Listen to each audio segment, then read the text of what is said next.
qui prend près de 4% en 5 jours, qui a annoncé hier vouloir installer plus de 700 bornes de recharge électrique en France. Mais au-delà de ça, c'est plus son statut de valeur défensive qui semble plaire aux investisseurs, Antoine.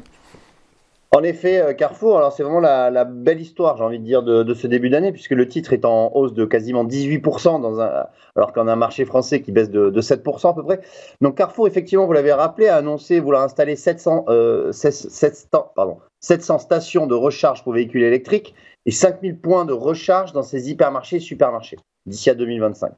Donc effectivement, Carrefour souhaite rejoindre les enseignes de la grande distribution qui misent sur les énergies vertes. Sa première station de recharge sera accessible à la clientèle dès le 8 avril prochain. Et en moyenne, chaque hypermarché sera doté de 10 places électriques et 5 dans les hypermarchés et 5 places pour les supermarchés.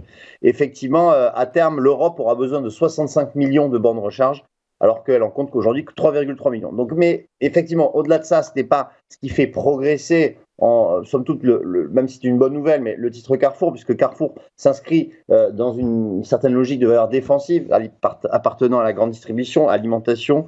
Par conséquent, on a aussi un phénomène de rattrapage, parce que lorsqu'on regarde l'évolution du titre Carrefour à long terme, eh bien, on voit que c'était un titre qui était en tendance baissière depuis très longtemps. Maintenant, depuis 3-4 ans, on a cette phase de consolidation. D'ailleurs, j'en avais parlé il y a quelques semaines.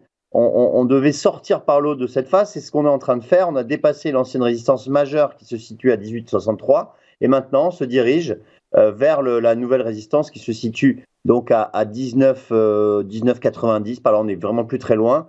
Mais on voit qu'on est sorti de cette phase de consolidation à long terme.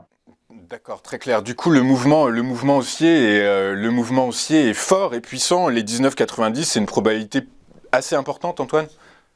Ah bah là, on est vraiment à quelques centimes de ce niveau. C'est vrai on devrait l'atteindre d'ici peu de temps. Après, si on devait dépasser ce niveau, on aurait un niveau beaucoup plus éloigné, qui se situe ici à 23,50 € à peu près.